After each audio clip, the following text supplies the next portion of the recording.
Welcome to Audiobook Sounds, Chasing Greatness. The Psychology of Self-Discipline. How to control your mind before it controls you. Your entire life is shaped by one thing: the strength of your discipline. Not your talent, not your motivation, not your circumstances, but your ability to control your thoughts, your impulses, and your choices. Discipline is not something you are born with. It's something you build, something you train, something you strengthen day after day through the decisions you make and the mindset you choose to live by. Most people are not lacking potential. They are lacking control over their own mind. They know what they should do, but they don't do it. They know the habits they need, but they can't stay consistent. They know the person they want to become, but their inner impulses keep pulling them back into the same routines that hold them down. This audiobook is about breaking that cycle. It's about learning how your mind really works, the hidden programs running in the background, the emotional triggers you never notice, the patterns of thought that quietly sabotage your progress. Once you understand what controls you, you gain the power to control it. Self-discipline is not about forcing yourself through sheer willpower. Willpower fades. Feelings change. Motivation disappears. Real discipline comes from psychology, from understanding the way your brain responds to pressure, temptation, reward, and discomfort. When you learn how to use that knowledge, everything becomes easier. Consistency stops feeling impossible. Focus becomes natural. Progress becomes predictable. In the chapters ahead, you will learn how to break destructive habits, rewire your mind, master delayed gratification, eliminate distractions, and build the identity of someone who lives with purpose instead of impulse. You will discover how to create small, powerful rituals that reshape your behavior and how to build self-trust strong enough to make you unstoppable. This audiobook will show you the mental tools needed to gain control over the thoughts that guide your actions, the emotions that influence your choices, and the beliefs that determine your future. This is not about becoming perfect. It's about becoming intentional. It's about replacing chaos with clarity, weakness with strength, and excuses with action. It's about rising above the noise of the world and the noise inside your own mind. The power to transform your life is already within you. Not someday, but right now. The only question is whether you will choose to train it. Let this audiobook guide you into that transformation. Let it help you build a disciplined mind, a resilient spirit, and a life driven by purpose. Your journey begins now. Chapter 1. The Hidden Forces That Shape Your Decisions. Before you ever take an action, before you ever speak a word, and before a single habit forms in your life, something else quietly moves first. Something invisible. Something powerful. Something that most people never recognize. It is the silent influence behind every decision you make, your subconscious programming. Your subconscious mind is like the operating system of your life. It runs quietly in the background, but it controls nearly everything. Your impulses, your reactions, your cravings, your fears, your discipline, or lack of discipline, all of it begins there. Most people believe they are making conscious choices, when in reality, their choices were already made by patterns buried deep within their mind. This is why discipline feels difficult for so many people. They believe they lack motivation. They believe they don't have enough willpower. But the truth is far simpler. Their subconscious programming is stronger than their conscious intention. You can want improvement. You can want success. You can want change. But if your inner programming is built on fear, doubt, comfort, or old habits, those desires will never stand a chance. Think about your daily life. How often do you find yourself doing things automatically? Reaching for your phone without thinking. Eating because you're stressed, not because you're hungry. Procrastinating even when you know you have responsibilities waiting. These aren't conscious choices. These are trained responses, mental reflexes shaped over years. Your subconscious mind loves what is familiar. It clings to what is easy. It protects you from discomfort. And this is exactly why discipline feels like a battle. Because disciplined living forces you to move in the opposite direction of comfort. Every time you try to build a new habit, your subconscious mind asks, why change? Why work? Why struggle when you can stay exactly where you are? And most people obey that voice without even noticing. They think they're choosing to delay, choosing to relax, choosing to give in. But the choice was made long before their conscious mind even got involved. This is why the first step of self-discipline is awareness. You cannot fight a force you cannot see. You cannot change a behavior you do not understand. And you cannot win against a subconscious program running on autopilot unless you bring it to the surface. Start paying attention to your automatic behaviors. Notice the patterns that happen without effort, the ones that pull you toward comfort and away from growth. Observe how your body reacts when you face discomfort. Does your mind immediately try to negotiate? Does it try to convince you to delay, to quit, or to come back later? These reactions reveal the invisible programming inside you. And here's the truth. Nothing will change until you begin interrupting these patterns. Self-discipline begins not with action, but with awareness of the forces shaping your actions. Once you see them clearly, you can begin to challenge them. You can begin to rewrite them. You can begin to build the version of yourself that follows through even when the old programming tells you not to. Your life up to this point is the result of your habits. Your habits are the result of your repeated actions. But those actions are always born from your inner programming. If you want to change your life, you must start at the root. The beliefs, the impulses, the automatic thoughts that whisper quietly inside your mind. Every decision you make is shaped by that inner world. Every step forward and every step backward begins there. Once you understand this, you stop blaming circumstances, motivation, or luck. You realize that the greatest battle you will ever fight is not with the world outside you, but with the patterns living inside you. Self-discipline begins with learning how your mind works. Once you understand the hidden forces guiding your decisions, you no longer move through life blindly. You become intentional. You become aware. You become powerful. And this is the beginning of true discipline. The moment you stop operating on autopilot and start taking conscious control of the direction your life is heading. Chapter 2. The War Between Emotion and Logic. Every day, there is a silent war happening inside your mind. It is the conflict between what you feel and what you know, between emotion and logic, between impulsive desire and disciplined intention. And whether you realize it or not, the outcome of this internal war determines the outcome of your entire life.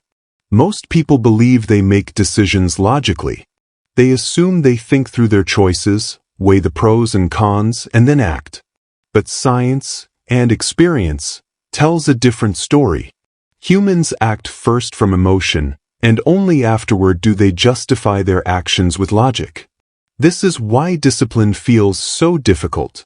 Your emotional mind and your logical mind are not fighting the same battle with the same weapons.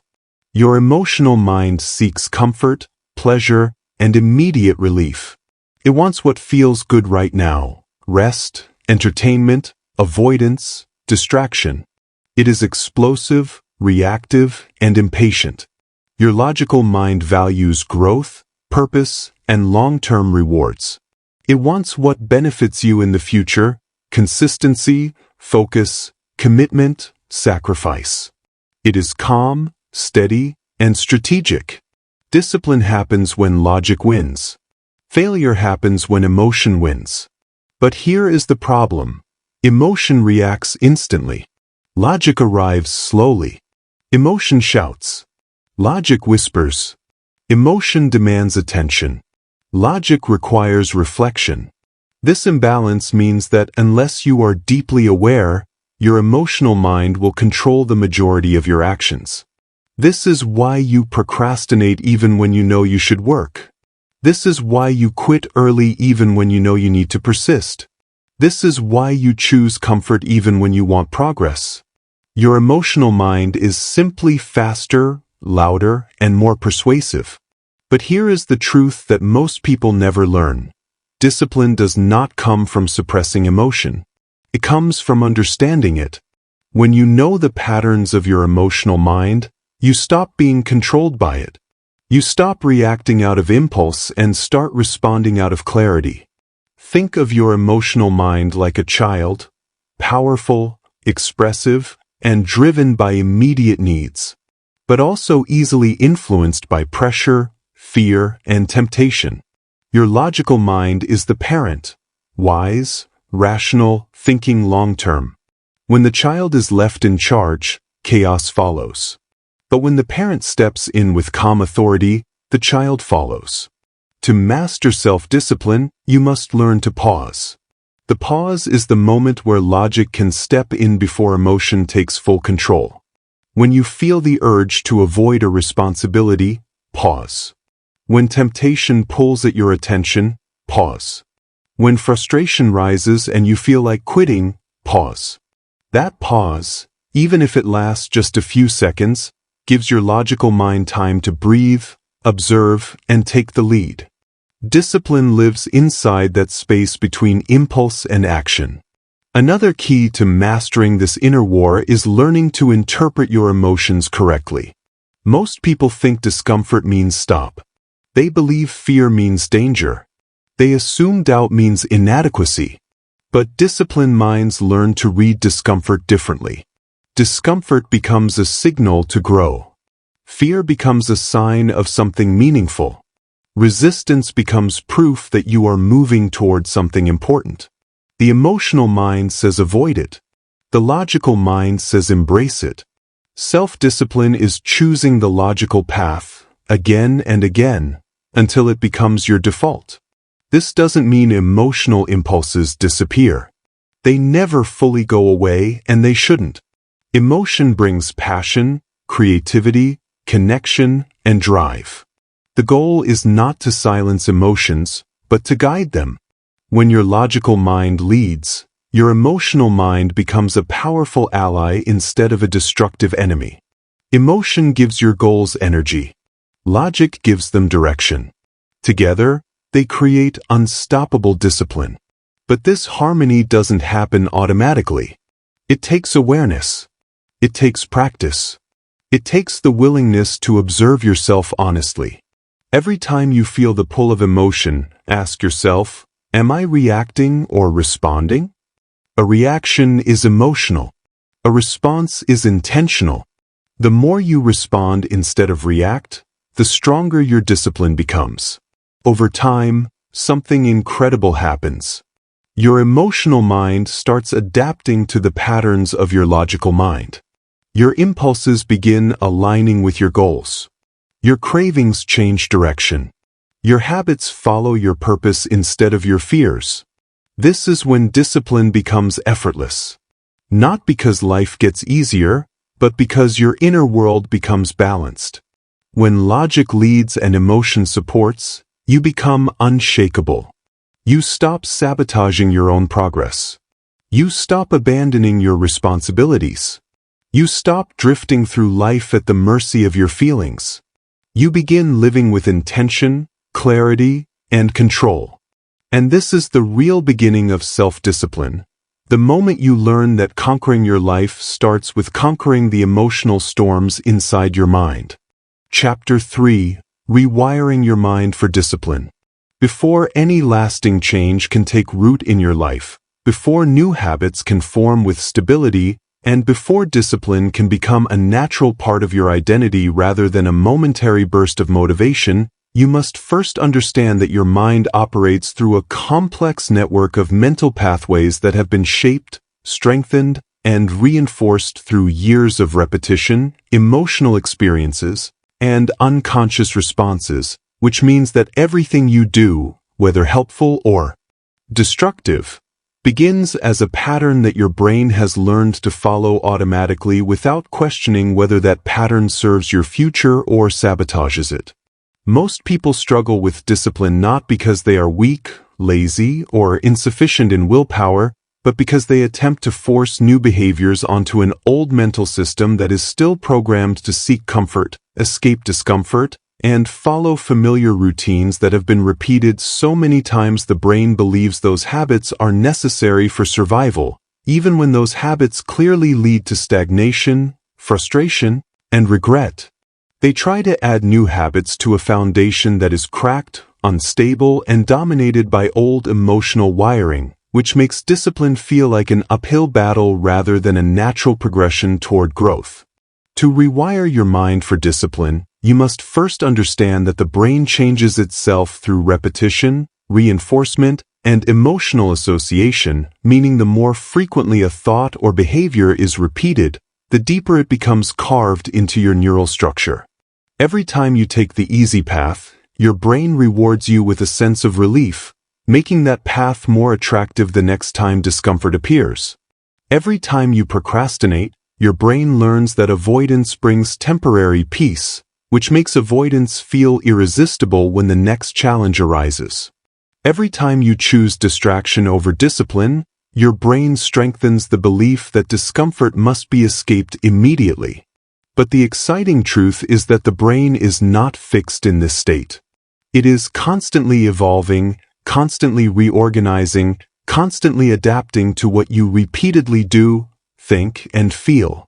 This means your current patterns, no matter how deeply rooted they seem, can be reshaped, redirected, and entirely rebuilt through intentional, consistent behavior that encourages the brain to form new pathways while allowing the old, destructive ones to weaken from lack of use. Imagine your habits as footpaths through a forest. If you walk the same trail every day, the leaves flatten, the ground becomes smooth, and the path becomes easy to travel. This is how your brain treats repeated behaviors. But when you stop walking that old path and begin forging a new direction, even if it feels rough, uncomfortable, or unfamiliar at first, the old path slowly disappears from disuse, and the new path becomes easier with each step you take.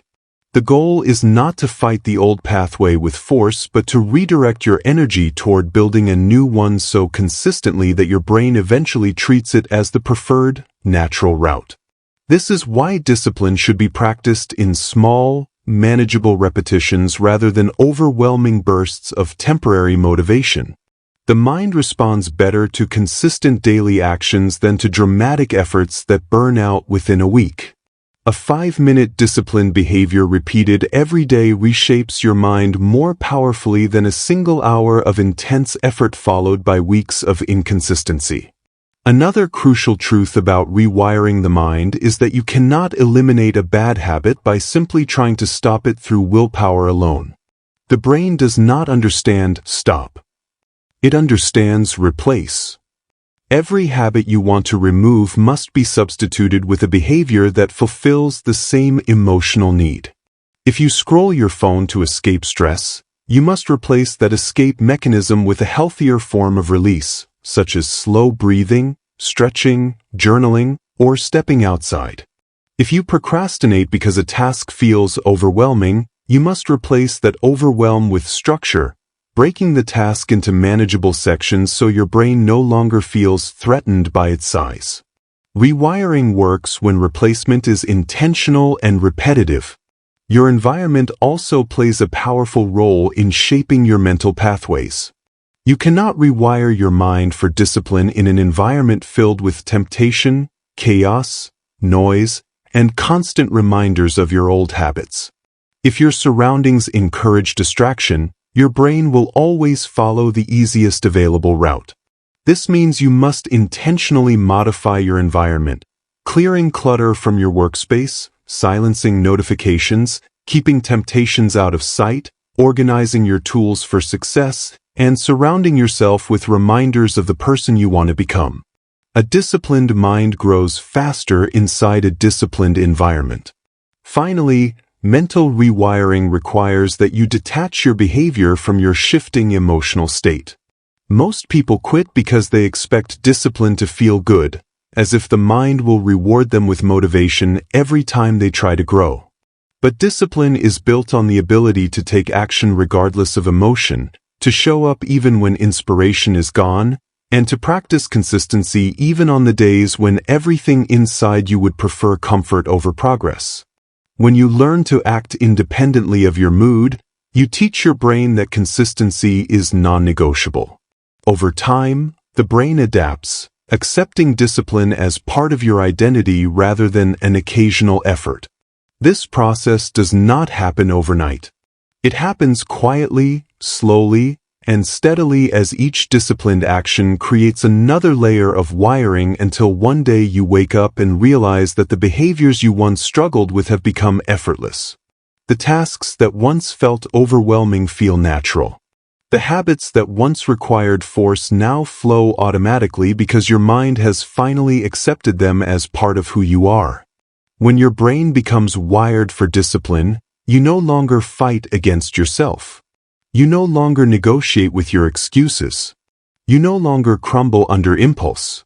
Instead, your mind begins working for you, guiding you, supporting you, and pushing you toward the life you're meant to build, not through force, but through a new internal structure that makes discipline feel like the most natural expression of who you've become. Chapter 4: Mastering Delayed Gratification.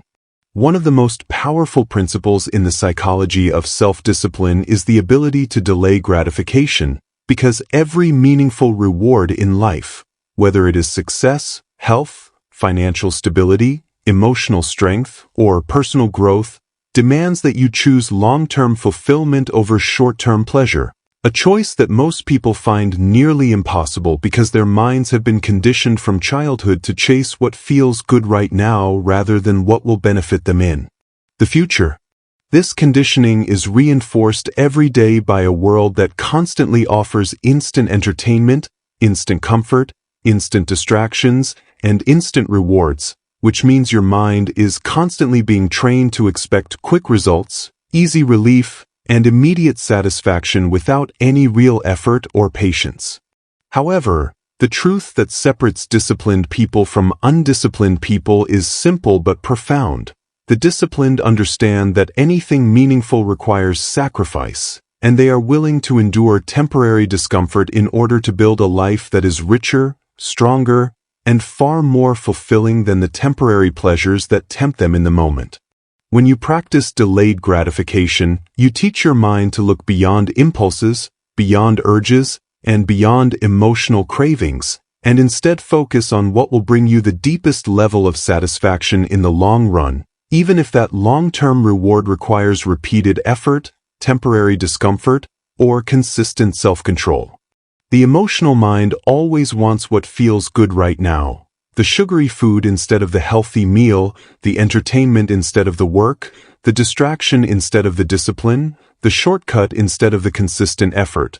Because the emotional mind is wired for survival, not progress, meaning it always chooses the option that reduces discomfort the fastest, even if that choice destroys your goals. The logical mind, however, understands something very different.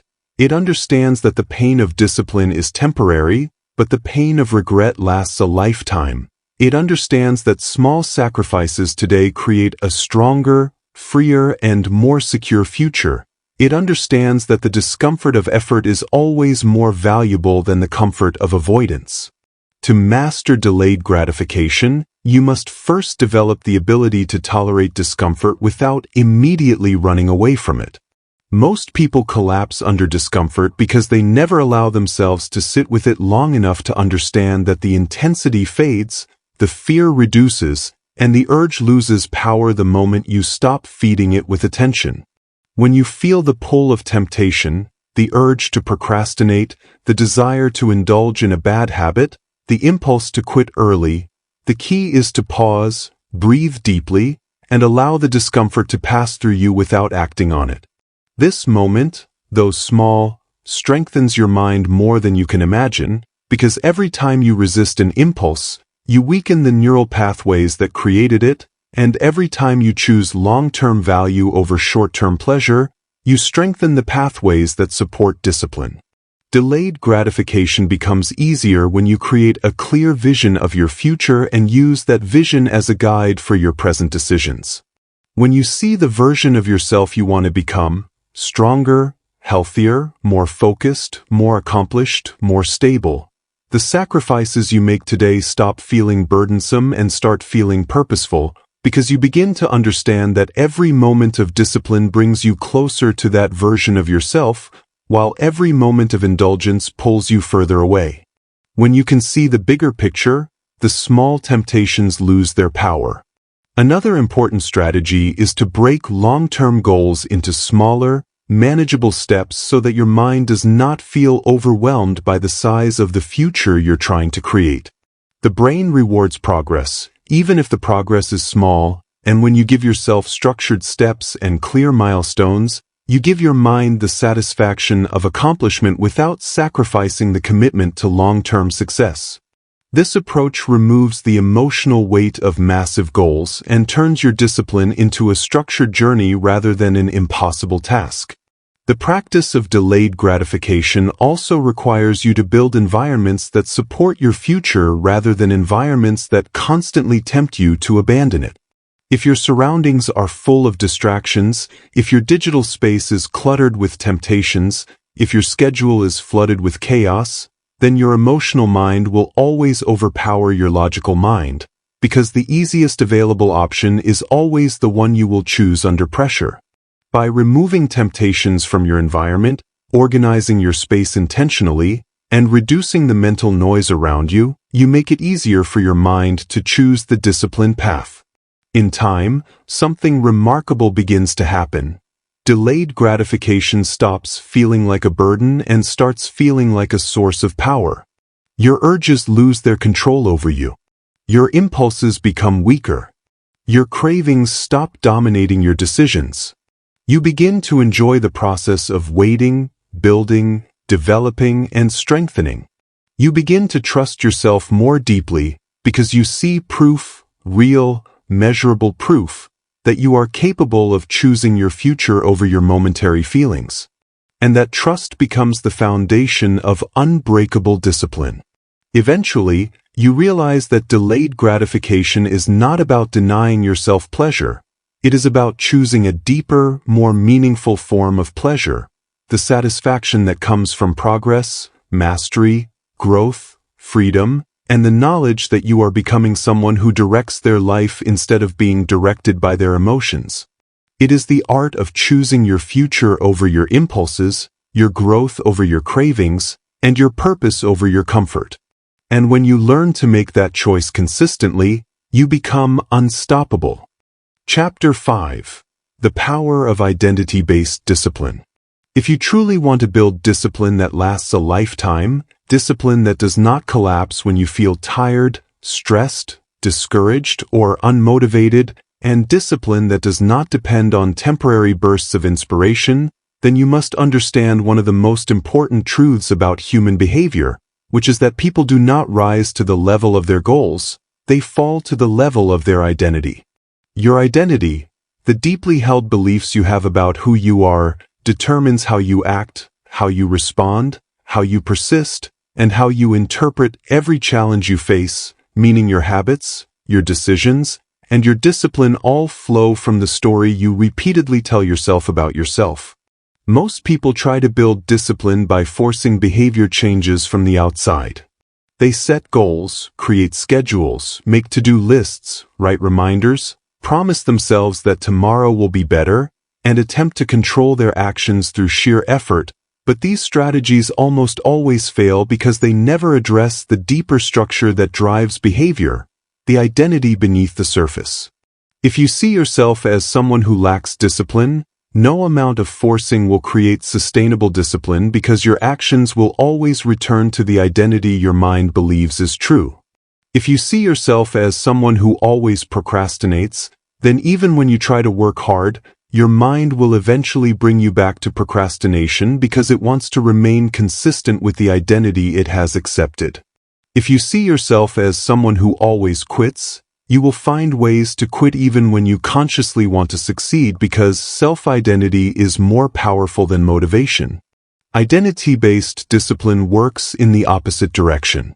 Instead of trying to change your actions so you can become a disciplined person, you begin by deciding that you are a disciplined person, and then allow your actions to naturally follow that identity. This shift may seem subtle, but it creates a massive transformation in the mind because your behavior always seeks to remain consistent with your self-image. When you redefine who you are at the deepest level, your habits begin to align with that new identity automatically, not through force but through internal alignment. Think of identity as the root of a tree. Your behaviors, habits, and outcomes are the branches and leaves. You can trim branches all day, forcing yourself to work, to focus, to avoid distractions, but if the root remains unchanged, the old branches will grow back. But when you change the root, the identity, the entire tree changes effortlessly. When you tell yourself, I am a disciplined person. I am someone who follows through.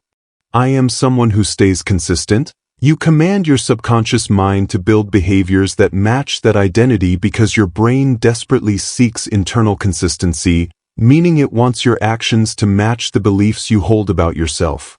Identity-based discipline also changes how you respond to setbacks.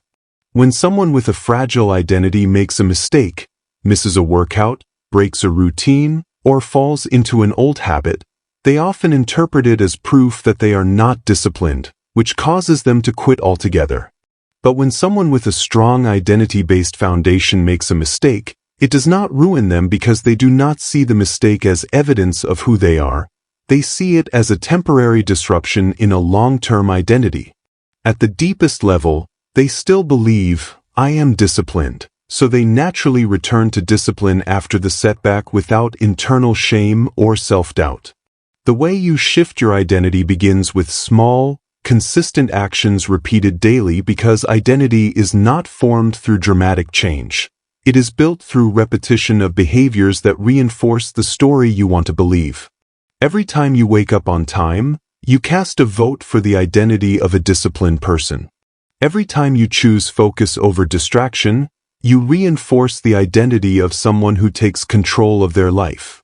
Every time you show up when you do not feel like it, you strengthen the identity of someone who follows through.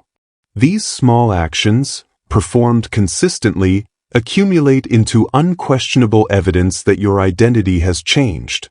You can also strengthen identity-based discipline by speaking to yourself in a way that reflects who you want to become rather than who you used to be. Instead of saying, I'm trying to become disciplined, you say, I am disciplined. Instead of saying, I hope I can stay consistent, you say, consistency is part of who I am. These are not empty affirmations, they are psychological instructions. Your subconscious mind listens to the language you use, and when you speak with certainty, your mind begins to build patterns that align with those words. The environment you live in also reinforces your identity.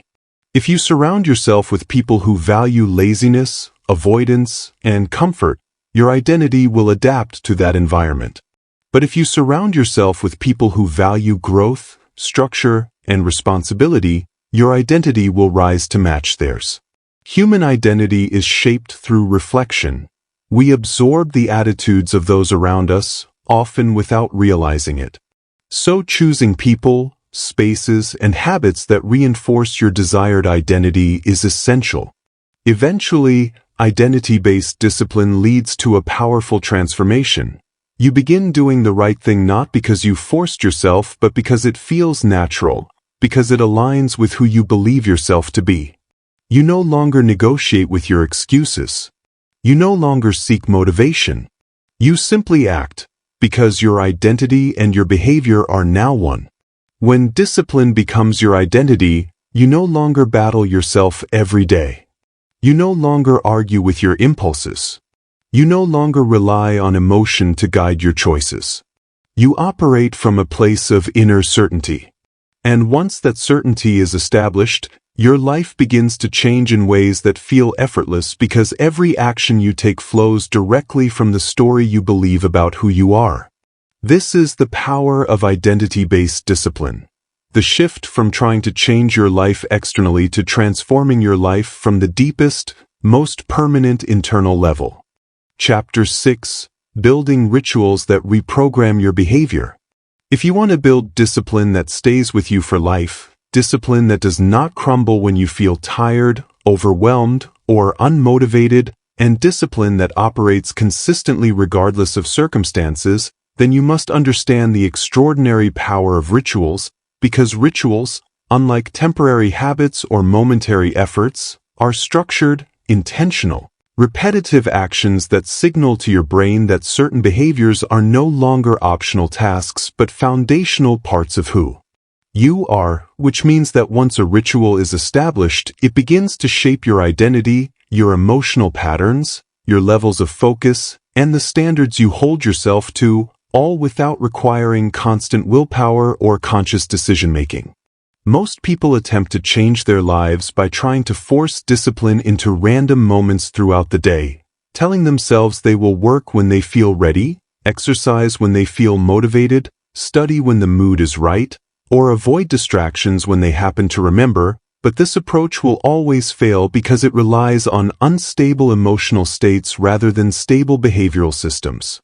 Rituals, on the other hand, remove the need for emotion entirely by creating a predictable structure that your mind learns to follow automatically, just like a well-trained muscle that responds through instinct rather than negotiation. Rituals work because the brain craves patterns, and once a pattern is repeated at consistent times and in consistent ways, the brain begins to anticipate it, prepare for it, and eventually perform it without resistance, turning discipline into something smooth and natural instead of something forced and exhausting. A morning ritual, for example, can anchor your entire day by signaling to your mind that you are beginning with purpose rather than chaos. An evening ritual can signal that it is time to slow down and restore your mental clarity. A work ritual can train your brain to enter a state of deep focus more easily, and a health ritual can build momentum toward a more disciplined lifestyle even when motivation is low.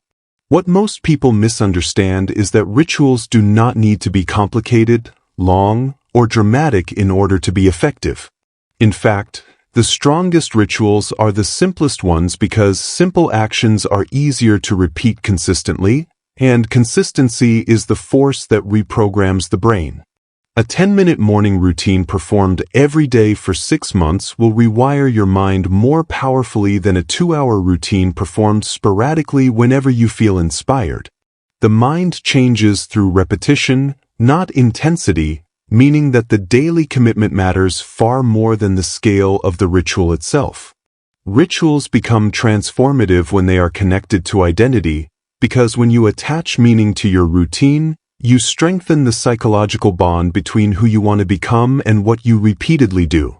If your ritual is, I wake up early because I am someone who values discipline, or I begin my work with silence because I am someone who protects their focus, or I end each day with reflection because I am someone who grows intentionally, then your actions stop being chores and start becoming expressions of your identity. This identity alignment turns discipline into something emotionally satisfying rather than burdensome. One essential part of building powerful rituals is removing decision-making from the process. Every decision you make uses mental energy, and the more energy you spend deciding whether to act, the weaker your discipline becomes. But when your rituals are predetermined and non-negotiable, your brain no longer debates with itself. There is no question of whether you will do your routine. The only question is when it begins. This eliminates inner conflict, conserves mental strength, and protects your discipline from emotional sabotage. Another powerful aspect of rituals is that they create momentum, and momentum is one of the greatest allies of discipline because once you begin a ritual, your mind naturally wants to continue in the same direction. This means that even if the ritual starts small, such as reading 1 page, walking for 5 minutes, or writing a single paragraph, the momentum often carries you into deeper levels of productivity without force. Small rituals lead to big actions, not because you push yourself harder, but because your mind transitions into effort through familiarity and simplicity. It is also important to recognize that rituals form faster when they are connected to environment, meaning that your physical surroundings should reinforce the behaviors you want to build. If your workspace is clean, quiet, and organized, your brain will associate that environment with focus. If your bedroom is free from distractions, your brain will associate it with rest. If your workout space is prepared in advance, your brain will associate it with strength. Your environment becomes a silent partner in your discipline, shaping your behavior without you realizing it. Over time, rituals become self-sustaining loops that strengthen your discipline even when motivation is absent. This happens because rituals create predictability, predictability creates comfort, comfort reduces resistance, and reduced resistance makes discipline effortless. The mind thrives on structured repetition, and when you give your mind a ritual, you give it a roadmap to follow every day without confusion, decision fatigue, or emotional turbulence. Eventually, something remarkable begins to happen. You stop seeing rituals as tasks you must perform and start seeing them as part of who you are. You feel uneasy when you skip them, not because of guilt, but because you have become accustomed to the structure, the clarity, and the inner stability they provide. Your rituals become anchors, steady, grounded, and unwavering, even when life becomes chaotic around you. And when your life is built on rituals that reflect your highest values, your discipline strengthens not through struggle but through alignment. Rituals are the architecture of the disciplined mind. They reshape your behavior, restructure your identity, and rebuild your life from the inside out by transforming discipline from a momentary effort into a natural expression of who you have become. And once your rituals are in place, your transformation becomes inevitable. Chapter 7. The Art of Eliminating Distractions. In a world overflowing with noise, stimulation, and constant demands for attention, one of the greatest challenges you will ever face is learning how to protect your focus. Because every distraction that enters your mind does more than interrupt your moment. It fragments your clarity, weakens your discipline, and slowly conditions your brain to crave interruption instead of depth, which means that focus is no longer something you automatically have, but something you must intentionally build, guard, and strengthen every single day. Distraction is not an accident. It is a predictable consequence of an environment designed to steal your attention, profit from your habits, and condition your mind to chase small bursts of pleasure instead of sustained periods of meaningful effort. The truth is that every distraction, no matter how small it may seem, carries a heavy hidden cost, because each time your attention is broken, your mind requires time to return to a productive state, and this constant switching reduces your ability to think deeply, weakens your mental endurance, and convinces your brain that focus is something fragile rather than something powerful. The more you give in to distraction, the more your brain becomes addicted to it, because distraction is easy, pleasurable, and instantly rewarding, while focus demands effort, patience, and discomfort, and the mind always gravitates toward the easier option unless you retrain it deliberately. To eliminate distractions, you must begin by understanding that your environment shapes your behavior far more than your motivation does, meaning you cannot rely on sheer willpower to stay focused when your surroundings are filled with triggers that pull your mind away from your priorities. If your phone is always within reach, your brain will constantly check for messages, not because you consciously want to, but because you have been conditioned to expect stimulation. If your workspace is cluttered, your attention will drift toward whatever catches your eye, not because you lack discipline, but because your environment is pulling your mind in multiple directions. If your digital life is filled with notifications, alerts, and endless options for entertainment, your brain will remain in a constant state of anticipation, preventing you from entering the deep, calm concentration required for real progress. This is why eliminating distractions begins with building environments that support your highest goals rather than environments that sabotage them. Removing your phone from the room during periods of work, clearing your workspace until only essential tools remain, decluttering your digital life by removing apps and notifications that steal your attention, and creating dedicated spaces for focus can transform your mental state instantly, because a distraction-free environment quiets the mind and allows the brain to settle into deeper levels of engagement without constant interruption. Another powerful step in eliminating distractions is learning to master the internal cravings that pull you away from your work, because external distractions are only half of the battle. The other half lies within your own mind. The urge to check your phone, the impulse to open social media, the need to escape discomfort. These inner impulses are products of conditioned behavior, and unless you address them directly, they will continue to control you even when your environment is perfectly structured. The key to overcoming internal distraction is learning how to sit with the discomfort of focus, the boredom, the restlessness, the quiet moments when your mind wants stimulation, and allowing those sensations to pass without responding to them. The more you resist the urge to escape discomfort, the weaker that urge becomes, and over time, your brain begins to crave focus more than distraction. It is also important to understand that deep focus requires intentional preparation, because the mind cannot shift instantly from chaos to concentration.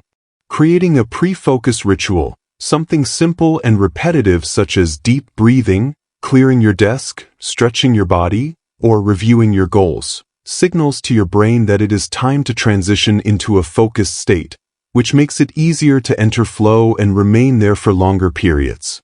Rituals create stability, stability creates clarity, and clarity creates space for uninterrupted concentration.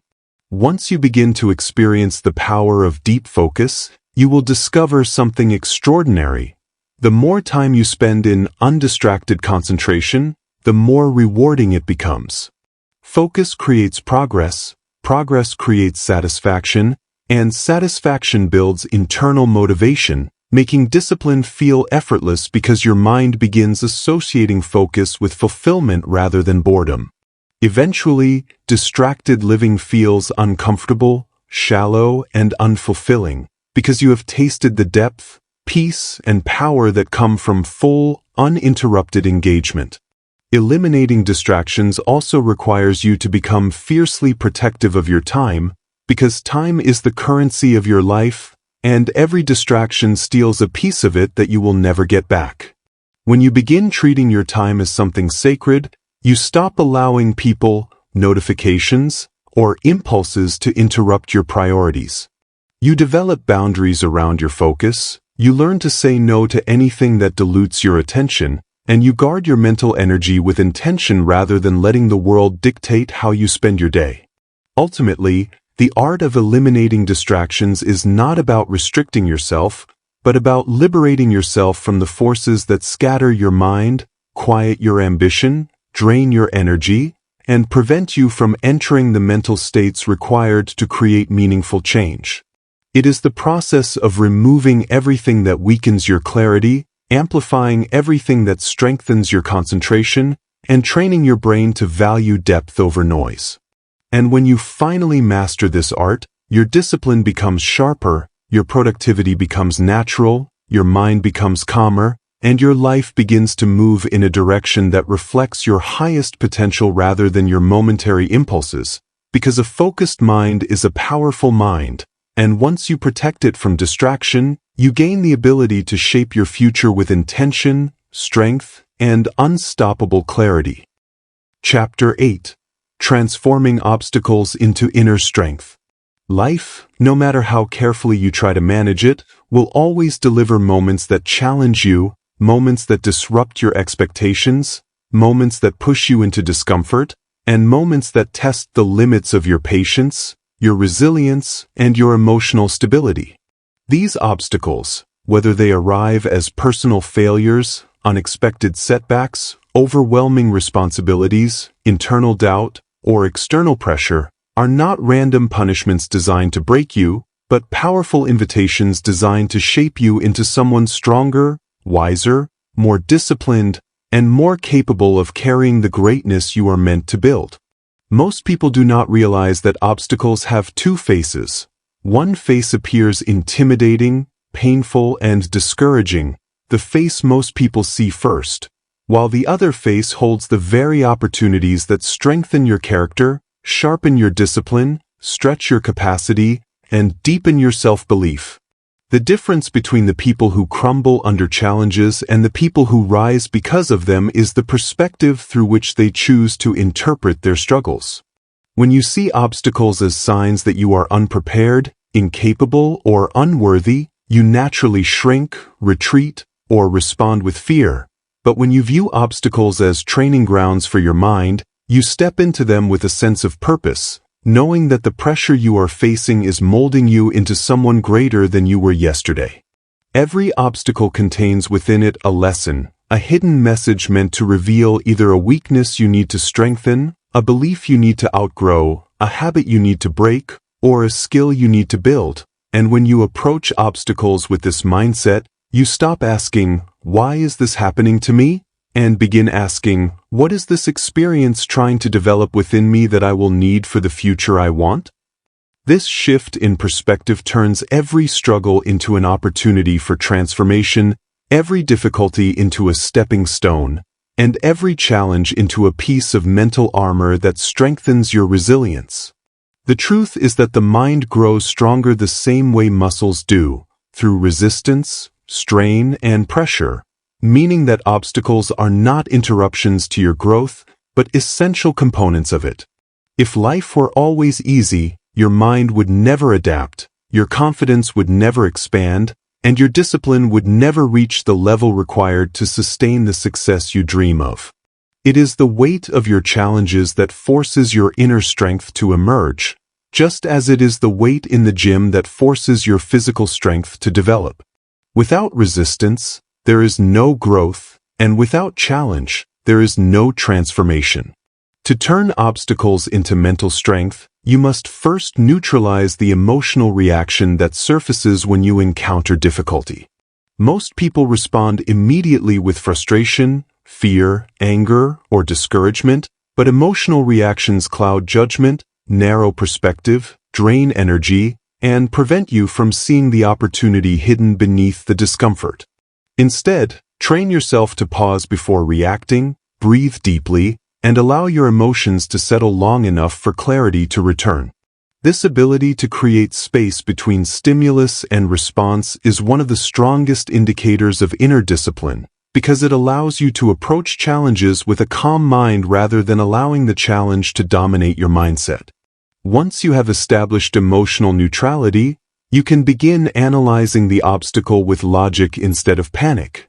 Ask yourself what this moment is teaching you, what skill it demands you strengthen, what belief it pushes you to question, what habit it requires you to develop, and what version of yourself you must become in order to rise through it. Obstacles become empowering when you view them not as threats to your stability, but as tools for your evolution, because this perspective transforms adversity into fuel and shifts your identity from someone who is overwhelmed by life to someone who grows because of it.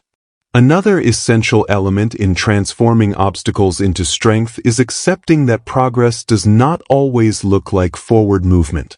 Sometimes progress looks like falling, failing, adjusting, learning, and rising again with greater wisdom. Too many people expect the path to their goals to be smooth, and when it is not, they convince themselves that something is wrong, or worse, that they are not capable. In reality, obstacles are evidence that you are moving, growing, challenging yourself, and stepping into unfamiliar territory, and unfamiliar territory is always uncomfortable at first. The presence of obstacles does not indicate misdirection. Often, it indicates elevation. It is also important to surround yourself with influences that strengthen your mindset instead of weakening it, because in difficult moments, the voices around you will either reinforce your potential or magnify your fears. People who constantly complain, exaggerate negativity, or collapse under pressure will deepen your anxiety and distort your perspective, while people who see possibility, believe in growth, and respond to challenges with courage will elevate your thinking and steady your emotions. Your environment shapes your resilience, and your resilience shapes how you perceive your obstacles, which means choosing the right influences is essential for maintaining inner strength. Finally, understand that every obstacle you overcome builds a mental archive of personal victories, proof that you are capable of enduring, adapting, and triumphing even when circumstances seem unfavorable. This archive becomes a deep reservoir of inner confidence, one that you can draw from whenever life becomes difficult again. The obstacles you face today will become the strength you will rely on tomorrow, and the more challenges you conquer, the more unshakable your discipline becomes, because discipline grows strongest in the moments when quitting would be easy but you choose perseverance instead. In time, you will begin to recognize that obstacles are not barriers designed to stop you, but thresholds designed to advance you. They test your patience, refine your thinking, sharpen your discipline, and reveal the power that has been inside you all along, waiting for the right moment to emerge. When you learn to embrace obstacles with this mindset, you stop fearing difficulty, you stop resisting discomfort, and you begin walking through life with an inner steadiness that nothing can break, because you understand that every challenge you face is simply shaping you into the strongest, wisest, and most disciplined version of yourself. Chapter 9. Developing Unshakable Focus. Focus, in the modern world, has become one of the rarest and most valuable human abilities, not because people are incapable of concentrating, but because the world around them has been engineered to fracture their attention, scatter their mental energy, and weaken their ability to remain present with a single task for an extended period of time. True focus is no longer something that simply happens on its own. It is something that must be trained, protected, and strengthened like a muscle, requiring intention, awareness, and discipline. The moment you try to direct your attention toward something meaningful, 100 distractions appear: notifications, messages, noise, impulses, boredom, mental restlessness, all pulling your mind away from depth and luring it toward shallow, easy, quick sources of stimulation, which the brain often prefers because they offer immediate pleasure without effort. But you must understand that without the ability to focus deeply, your potential remains locked behind your own scattered mind, because everything meaningful, mastery, growth, creativity, discipline, understanding, achievement, requires sustained concentration. Anything great you wish to build will demand periods of uninterrupted effort, and without developing unshakable focus, you will forever move in circles, starting many things but finishing few, beginning with motivation but ending with frustration, dreaming about progress but never reaching the deeper levels of excellence that only come from immersion. To develop unshakable focus, you must begin by reclaiming your attention from the world that has hijacked it. Your attention has become the most valuable currency in the digital age, and countless companies compete aggressively for it through design, psychology, and algorithmic precision. Every swipe, every click, every notification is crafted to hook your mind and keep you engaged. The first step in strengthening your focus is recognizing that you cannot win this battle passively. You must deliberately take control of the environments, habits, and mental patterns that are weakening your concentration. This begins by simplifying your mental landscape, because focus cannot thrive in chaos. The mind needs space, structure, and clarity in order to sustain deep attention, meaning you must remove unnecessary noise from your environment, from your physical surroundings, from your digital world, and from your internal thoughts. A chaotic desk creates a chaotic mind. A phone full of apps creates a mind full of impulses. A life filled with constant stimulation creates a mind unable to settle into calm concentration. Neurons fire in response to whatever environment you expose them to, and if your environment encourages distraction, your brain becomes conditioned to seek distraction automatically. Next, you must learn to work with your brain rather than against it by understanding how focus naturally works. The brain cannot jump instantly from distraction to concentration. It requires a period of transition where mental clutter begins to quiet and the mind slowly shifts into a deeper state of engagement. This means that rituals of preparation are essential. Whether it is clearing your space, taking slow breaths, reviewing your goals, stretching your body, or setting a timer, these rituals act as cues that signal to your brain that it is time to enter a state of focus. Consistency in these rituals trains the brain to drop into deeper levels of concentration more quickly and with less mental resistance. Unshakable focus also requires learning how to manage internal urges, the impulse to check your phone, the desire to escape boredom, the sudden thought to open another tab, the restless need to seek stimulation. These impulses are not signs of weakness. They are symptoms of a brain conditioned by distraction. Instead of fighting these urges with frustration, learn to observe them without responding. The ability to sit through the discomfort of wanting distraction without giving into it is one of the most powerful ways to rewire your brain for focus. Each time you resist the urge to break your concentration, you strengthen the mental pathways responsible for discipline and weaken the ones responsible for impulsive behavior. It is also crucial to break the habit of multitasking, because the belief that you can focus on multiple things at once is one of the greatest illusions of productivity. The human brain is not designed to handle multiple streams of meaningful information simultaneously. What people call multitasking is really rapid task switching, which drains cognitive energy, increases stress, weakens memory, and destroys the depth of focus required for excellence. The more you train your brain to stay with one task at a time, the more powerful and efficient your mind becomes, because focus is strengthened through singularity, not division. Another essential step in developing unshakable focus is strengthening your ability to sustain discomfort. Deep work is demanding because it requires effort, patience, and stillness, all of which can feel uncomfortable at first. Most people run away from this discomfort, believing the discomfort means they are doing something wrong, when in truth, this discomfort is simply the mind adjusting to a deeper level of engagement.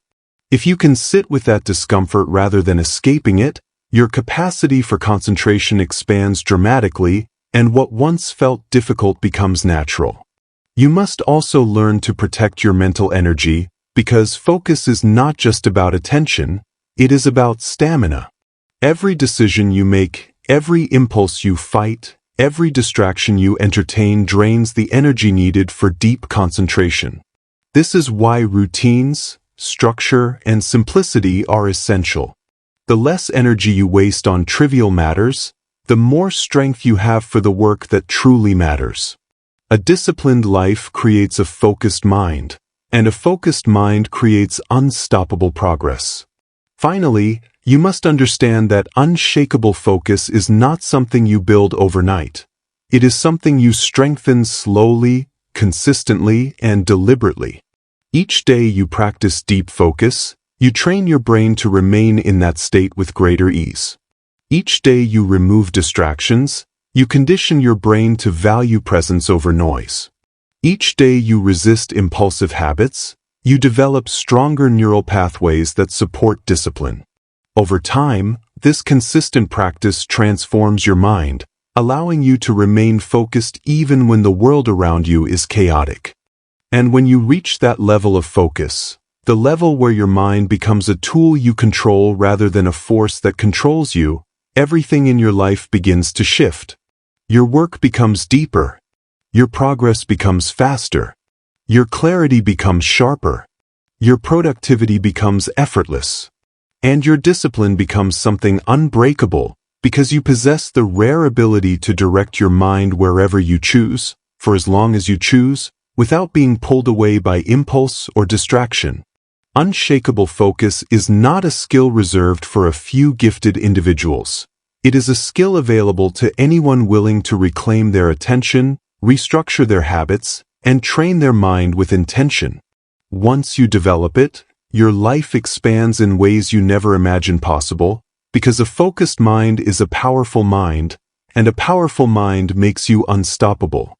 Chapter 10. Strengthening your emotional discipline. Long, flowing, uninterrupted sentences with deep psychological insight. Emotional discipline is the silent force that separates those who rise steadily in life from those who rise only when conditions are favorable, because while motivation may come and go, and while excitement may fade with time, the ability to manage your emotions, especially in moments of pressure, discomfort, uncertainty, or frustration, determines whether you stay aligned with your goals or abandon them the moment the journey becomes difficult. Most people do not lack ambition or desire. They lack the emotional stability required to remain consistent when their feelings collide with their responsibilities, when their impulses challenge their intentions, and when their mood does not support the actions they need to take. Emotional discipline begins with the understanding that emotions are temporary waves, constantly rising and falling, never meant to dictate the course of your life unless you allow them to, because emotions are signals, not instructions. Yet many people treat their emotions as commands, believing that if they feel tired, they must stop. If they feel overwhelmed, they must retreat. If they feel afraid, they must avoid. If they feel unmotivated, they must wait. This surrender to emotion creates a life of inconsistency and instability, because the emotional landscape changes daily, and a life built on unstable ground can never stand strong. To strengthen your emotional discipline, you must begin by separating what you feel from what you do, which means understanding that your emotions may influence you, but they do not control you unless you hand them the power to do so. This separation is not denial, it is maturity. It is the ability to say, I feel this, but I choose that, and this ability becomes the foundation of all discipline. The person who learns to act independently of their emotional weather becomes unstoppable, because they no longer allow momentary feelings to sabotage long-term goals. The first skill of emotional discipline is awareness, the ability to observe your emotions without immediately reacting to them. Instead of letting frustration trigger a destructive response, or fear trigger avoidance, or sadness trigger withdrawal, or impatience trigger impulsive choices, emotional discipline allows you to pause long enough to understand what you are feeling and why you are feeling it, giving you the space needed to choose your next action intentionally rather than automatically. This single pause, the moment of conscious observation, is the gateway to emotional mastery, because it breaks the cycle of unconscious reactivity that keeps many people stuck in self-sabotage. Once you develop emotional awareness, the next step is learning to regulate your emotional intensity, not by suppressing feelings or pretending they do not exist, but by diffusing their power through tools such as slow breathing, grounding your attention, reframing your thoughts, and anchoring your focus on the outcome you desire rather than the discomfort you feel. Emotional intensity often feels overwhelming because it consumes your entire field of attention, but when you learn to step outside of the feeling, to observe it instead of drowning in it, the emotion loses its ability to control your behavior. Another essential aspect of emotional discipline is learning to anticipate emotional challenges before they arise. Most people are caught off guard by their emotions because they never prepare for them, but if you understand your patterns, when you tend to procrastinate, when you tend to feel discouraged, when you tend to get overwhelmed, you can create strategies that protect your discipline before the emotional wave hits. For example, if you know mornings make you sluggish, you structure strong morning rituals. If you know stress makes you crave distraction, you block distracting environments ahead of time. If you know pressure makes you doubt yourself, you prepare affirmations or mental anchors that bring you back into alignment. Emotional discipline grows stronger when emotional challenges no longer surprise you. It is also important to understand that emotional discipline does not mean avoiding emotion. It means navigating emotion skillfully. You are not aiming to become cold, numb, or detached. In fact, emotional discipline allows you to feel more deeply and respond more wisely because you are no longer overwhelmed by your inner world. You gain the ability to experience emotion without collapsing under its weight, to acknowledge pain without losing direction, and to embrace fear without surrendering your dreams. One of the most powerful tools in emotional discipline is the practice of intentional self-talk. The way you speak to yourself in moments of difficulty determines whether you calm your mind or amplify your distress. When your inner voice becomes a source of stability, reassurance, wisdom, and clarity, you can guide yourself through emotional storms with confidence. Emotional discipline is largely the art of replacing destructive internal dialogue with grounded, mature, empowering language that keeps you steady even when your emotions surge. But perhaps the deepest truth about emotional discipline is this: your emotions lose control over your life the moment you stop demanding comfort from every moment. Too many people expect the path to success to feel good, and when it doesn't, when it becomes tedious, heavy, lonely, or exhausting, they interpret the discomfort as a sign that something is wrong. But discomfort is not a sign of misalignment, it is a sign of growth. Emotional discipline means accepting that progress often requires you to move forward even when your emotions are not in agreement, because the version of you who reaches the next level is not the version driven by emotion, but the version driven by purpose. Over time, as you consistently choose aligned action over emotional impulse, your mind begins to trust you. Your identity stabilizes. Your confidence deepens. Your emotional resilience grows. Eventually, you become someone who does not break under pressure, does not fold under stress, does not quit under discomfort, and does not sabotage yourself when emotions surge, because you have trained yourself to remain steady, centered, and committed to your path no matter what comes your way. Emotional discipline is the strength that turns chaos into clarity, fear into courage, frustration into patience, and uncertainty into focus. It gives you the power to face life's storms without losing your direction, and once you master it, there is no challenge, no setback, no emotional wave that can stop you from moving forward with intention and inner strength. Chapter 11. Build identity-based discipline. Your actions are not random events. They are reflections of the identity you hold beneath the surface, the quiet internal truth you believe about who you are, what you are capable of, and what you deserve. Most people try to build discipline from the outside in. They try to force new habits through sheer effort while still clinging to an identity that contradicts what they are trying to become. They attempt to act disciplined while still believing internally that they are inconsistent, easily distracted, easily discouraged, or destined to fail. This split, the conflict between identity and behavior, is the reason discipline feels so difficult for so many people. Identity-based discipline works differently. Instead of trying to push yourself into new actions, you begin by reshaping the identity that drives every action. You start becoming the kind of person who naturally follows through, who naturally stays consistent, who naturally honors their commitments, who naturally moves with clarity instead of confusion. When your identity and your actions finally align, discipline no longer feels like a battle. It becomes part of who you are.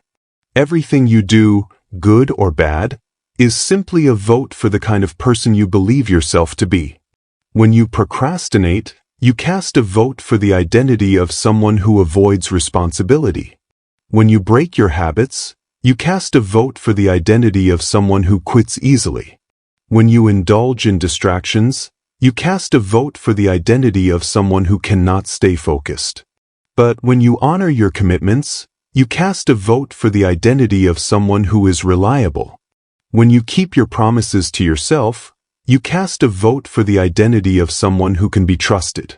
When you act with intention instead of impulse, you cast a vote for the identity of someone in control of their life. Identity is shaped through repetition, not perfection. You do not need to be perfect to become disciplined. You only need to be consistent enough to reinforce the identity you are trying to build. One small act of discipline: waking up on time, finishing your task, ignoring a distraction, choosing the harder but better option, is not just a behavior. It is a message you send to your mind. This is who I am now. And every time you repeat that message, your identity solidifies. But identity-based discipline also requires letting go of the identities that no longer serve you. Many people are unconsciously loyal to outdated versions of themselves, versions shaped by childhood, failure, past mistakes, or other people's opinions. You may have been told you were lazy, unfocused, unreliable, or incapable. You may have developed habits that confirmed those beliefs. But the person you used to be has nothing to do with the person you can become.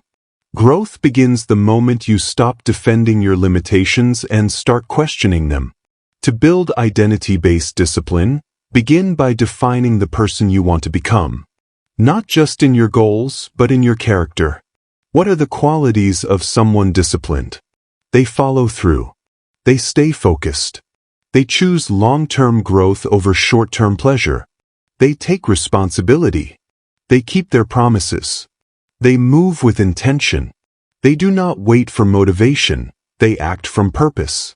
When you define these traits clearly, you create a blueprint, not for what you hope to do, but for who you intend to be. Next, begin acting as that person would act, even before you feel ready. If the disciplined version of you would get up early, then rise earlier. If they would finish the tasks they start, then finish them. If they would stay focused, then remove distractions. If they would choose health over impulse, then make that choice. These small actions are not about pretending. They are about rehearsing the identity you want to embody until it becomes your natural state. Another crucial part of identity-based discipline is self-talk. The words you repeat internally sculpt your sense of self. If your self-talk is rooted in weakness, I always mess things up, I can never stick to anything, I'm not good enough, then your identity will continue to reinforce the behaviors that match those statements. But when you replace that dialogue with statements that align with your goals, I am becoming disciplined, I follow through, I am consistent, I honor my commitments, your mind begins to shift. You start to believe in the person you're becoming, and belief fuels behavior. Identity also grows stronger through the environment you build around yourself. Surround yourself with triggers that reinforce discipline. Create spaces that support your goals. Remove temptations that pull you back into your old identity. Your environment is always shaping your behavior, whether you realize it or not.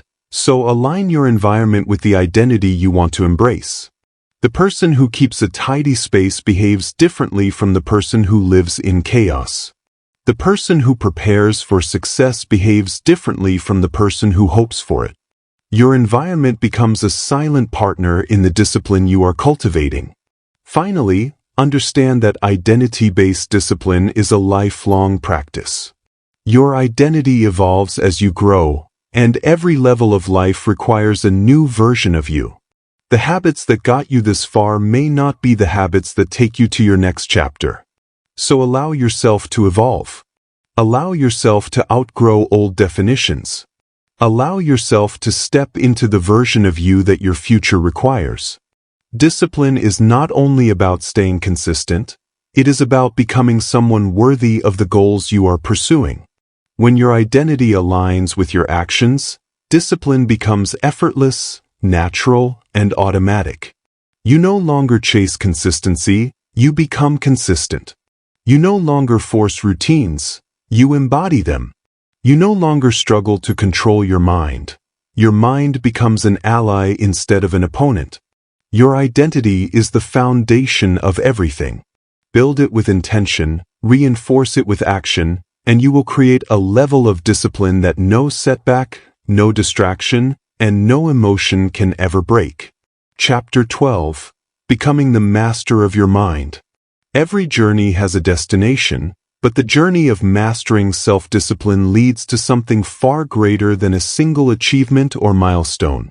It leads to ownership over your choices, your habits, your emotions, your behaviors, and ultimately your entire life. Throughout this audiobook, You have explored the deep psychology behind discipline, the inner mechanics of the mind, the forces that shape your decisions, and the hidden programs that either push you forward or pull you backward. But all these lessons point toward one final truth. The person who masters their mind becomes impossible to defeat. Your mind is the command center of everything you do. It influences how you think, how you feel, how you respond, how you plan, and how you rise after a setback. When your mind is unfocused, undisciplined, and untrained, your life feels chaotic. You find yourself pulled in different directions by impulses, procrastination, fear, fatigue, and endless distractions. You know what you want to do, but you cannot do it consistently because your mind has not yet learned to serve you. But when your mind becomes disciplined, when your thoughts obey your intentions, when your emotions no longer sabotage your progress, and when your decisions align with the life you are building, you enter a level of power and freedom most people never experience. Becoming the master of your mind is not an overnight transformation. It is something you build through countless small victories, through choosing consistency over comfort, clarity over confusion, purpose over impulse, and long-term vision over short-term pleasure. Each of these small choices carves a new path in the brain. Each repetition strengthens a new identity. Every time you take control of your mind becomes a little more controlled by you. The first step to mastering the mind is accepting full responsibility for it. Many people live under the illusion that their thoughts simply happen to them, as if they are helpless spectators watching their own minds run wild. But the truth is that your mind becomes what you consistently feed it, and your thoughts are shaped by the influences you allow, the routines you maintain, the beliefs you reinforce, and the habits you repeat. When you take responsibility for the mind you have today, you reclaim the power to shape the mind you will have tomorrow. The second step is intentional training. Just as the body becomes stronger with repeated resistance, the mind becomes stronger when exposed to controlled difficulty. When you force your mind to stay focused instead of wandering, you strengthen discipline. When you delay gratification instead of giving in to impulse, you strengthen self-control. When you keep promises to yourself instead of quitting, you strengthen self-trust. And when you choose the harder path, the path that stretches you, you strengthen your resilience. Mastery requires repetition, not talent. Every disciplined action is a form of mental training. The third step is emotional awareness. Mastery is impossible if your emotions have more authority than your intentions. A powerful mind is not a mind free from emotion. It is a mind that understands emotion and navigates it with wisdom. When fear rises, you do not retreat. When frustration appears, you do not lose control. When doubt whispers, you do not obey. You acknowledge the feeling, you understand it, and then you choose your behavior based on purpose, not impulse. This emotional clarity is one of the highest forms of mental strength. The fourth step is identity alignment. Your mind behaves according to the identity you hold. If you see yourself as inconsistent, your mind will sabotage consistency. If you see yourself as weak, your mind will find excuses for weakness. If you see yourself as the kind of person who always quits, your mind will always search for moments of escape. But when you intentionally build the identity of a disciplined, focused, resilient person, someone who keeps going, someone who finishes what they start, someone who rises above difficulty, your mind adjusts itself to match that identity. Your identity becomes the blueprint for your discipline. And finally, the fifth step is long-term vision. Your mind becomes powerful when it has something powerful to aim at. Discipline collapses when you live only for the moment, only for the emotion of the day, only for whatever is convenient. But when you shape your life around a vision, a higher calling, a deeper purpose, a future that inspires you, then discipline becomes less of a burden and more of a pathway. You train the mind not because you enjoy the struggle, but because the future you are building is worth the struggle. Your vision becomes the anchor that keeps you steady when life becomes difficult. Mastering your mind is not perfection, it is progression. It is not about never feeling fear, distraction, doubt, or discomfort. It is about recognizing these experiences and refusing to let them dictate your destiny. It is about standing firm when your old habits tempt you, and choosing growth even when growth feels uncomfortable. It is about building a mind strong enough to carry the weight of your goals. When you reach this level, something extraordinary happens. You stop being controlled by external forces. You stop waiting for motivation. You stop being held hostage by emotion. You stop recreating the same cycles of self-sabotage. Your life becomes intentional, powerful, directed, deliberate. You become the kind of person who can rely on themselves, the kind of person whose word means something not just to others, but to themselves. You become a leader in a world full of followers. You become stable in a world full of instability. You become focused in a world full of noise. You become disciplined in a world full of distraction. And eventually, people will look at you and wonder how you do it, how you stay consistent, how you stay calm, how you stay focused, how you rise again and again. They will see the results long before they understand the discipline behind them. But you will know. You will know that everything changed the moment you decided to master your mind instead of letting it master you. The future you want is waiting for you. The life you imagine is possible.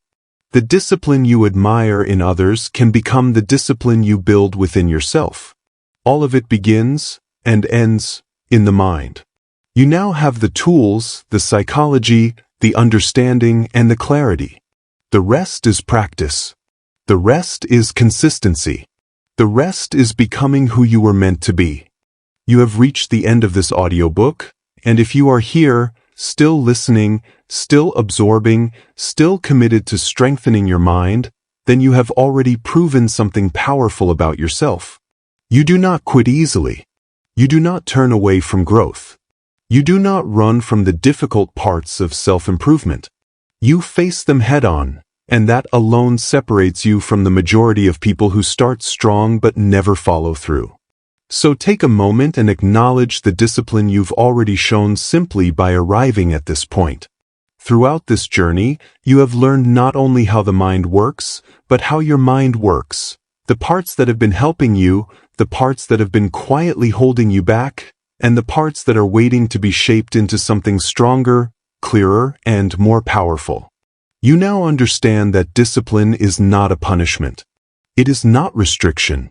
It is not self-denial. Discipline is freedom. It is clarity. It is the ability to direct your life instead of drifting through it. It is the foundation of every great achievement, every meaningful transformation, and every version of yourself that you have ever imagined becoming. As you step back into your life, remember that nothing changes instantly.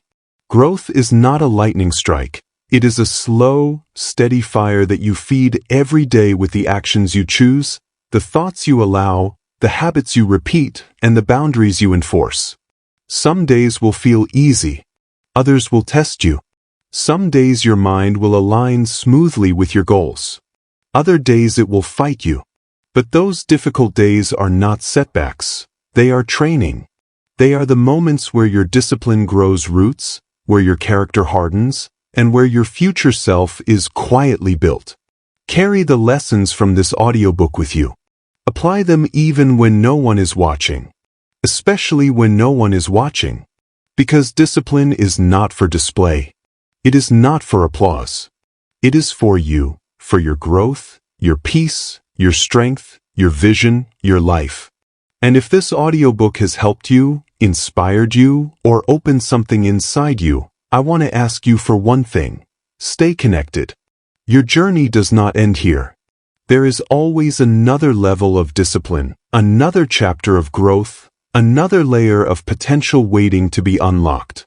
And on this channel, Audiobook Sounds, Chasing Greatness, that is exactly what we continue to explore, one audiobook at a time. So, before you leave, do one final act of discipline. Take a moment to like this video, because it helps more people find the content. Leave a comment telling us what chapters hit you the hardest or what shifts you plan to make next. Subscribe to the channel so you never miss another audiobook that could reshape your life. And save this video so you can return anytime you need to reset, refocus, or rebuild your mindset. Thank you for listening. Thank you for choosing growth. And above all, thank you for showing up for yourself. This is Audiobook Sounds, Chasing Greatness. Your mind is your power. Your discipline is your future. And your greatness is already within you.